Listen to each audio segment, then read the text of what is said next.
জি doctor Naik, প্রথমে আমি বলতে চাই আপনার সামনে দাঁড়াতে পেরে আমি সম্মানিত বোধ করছি। পিস টিভিতে আপনার অনুষ্ঠান অনেক দেখেছি এবং আমি মনে করি প্রকৃত আপনার নাম জানতে পারি? আমার নাম মহেশ উর্সেকার এবং আমি মুম্বাই বিশ্ববিদ্যালয়ের দর্শন বিভাগে পিএইচডির ছাত্র। আমার প্রশ্নটি কিছুটা টেকনিক্যাল। আমি জানতে চাই ইসলাম ধর্মে আত্মার ধারণাটি কি? আপনি জানেন ভারতীয় দর্শনে আত্মা ও মনকে আলাদা ধরা হয়েছে, অথচ পাশ্চাত্য দর্শনে আত্মা ও মনকে অভিন্ন বিবেচনা করা হয়। তাই আমার প্রথম প্রশ্ন হচ্ছে, ইসলামে আত্মার ধারণাটি কি?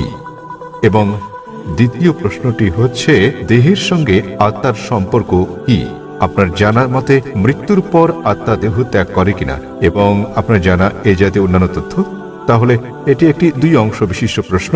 আত্মার ধারণাটি কি, দেহের সঙ্গে আত্মার সম্পর্ক, এবং মৃত্যুর পর আত্মার কি হয়? ধন্যবাদ।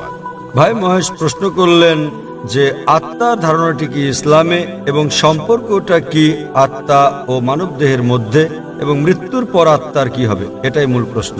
ঠিক তাই। যতদূর পর্যন্ত আত্মার সংশ্লিষ্টতা রয়েছে তাতে আত্মা হচ্ছে মানব দেহের নির্যাস। আল্লাহ সুবহানাহু ওয়া তাআলার অন্যান্য সৃষ্টির তুলনায় মূল গুরুত্বপূর্ণ বিষয় এটা। সর্বশক্তিমান ঈশ্বরের সৃষ্টি, মানুষের সঙ্গে তাদের বড় ধরনের পার্থক্য হচ্ছে এই আত্মা, এবং এটাই হচ্ছে সারাংশ যা একজন ব্যক্তির মৃত্যুর পরও থেকে যাবে। পরে এটা আলোচনা করব। বিজ্ঞানের যতটুকু সংশ্লিষ্টতা রয়েছে তাতে বিজ্ঞান আত্মা নিয়ে কথা বলে না। এখনো বিজ্ঞান সে পর্যায়ে পৌঁছেনি যে পর্যায়ে পৌঁছলে আত্মার অন্তঃসার রহস্য উদ্ঘাটন করা যায়। তবে গবেষণা করা হয়েছে, যখন কোনো জীব মারা যায়, উদাহরণস্বরূপ মানুষের সঙ্গে তুলনা করলে যখন একটি প্রাণী মারা যায়, মৃত্যুর পরক্ষণেই সেটির ওজনের কোনো তারতম্য ঘটে না।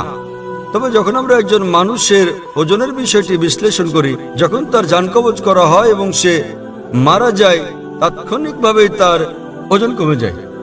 এর অর্থ হচ্ছে মৃত্যুর পর মানুষ কিছু হারায় যখন সে মারা যায়, কিন্তু বিজ্ঞান এখনো সে পর্যায়ে পৌঁছেনি যে পর্যায়ে পৌঁছলে আত্মা ঠিক কি তা বলা যায়। আত্মা হচ্ছে নির্যাস মানব দেহের। পবিত্র কোরআনের সূরা আলে ইমরান অধ্যায় নম্বর 3 আয়াত নম্বর 185-তে আল্লাহ তাআলা বলেন, কুল্লু নাফসিন যায়কাতুল মউত। প্রত্যেক আত্মাকে মৃত্যু স্বাদ গ্রহণ করতে হবে। এই আয়াতে ইহকাল হচ্ছে পরকালের জন্য পরীক্ষা। কোরআনে আল্লাহ বলেন সূরা মুলক অধ্যায় নম্বর 67 আয়াত নম্বর 2, আল্লাযী খালাকাল মাউতা ওয়াল হায়াতা। অর্থাৎ আল্লাহ জীবন ও মৃত্যুকে সৃষ্টি করেছেন তোমাদের মধ্যে কর্মে কে উত্তম তা জানতে।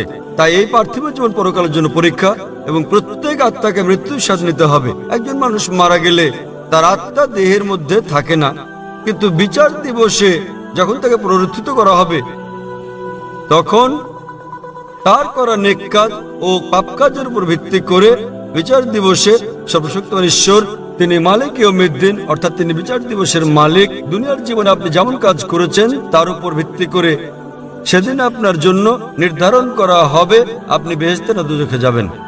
সুতরাং আত্মা জীবিত থাকে, আত্মা মরে না।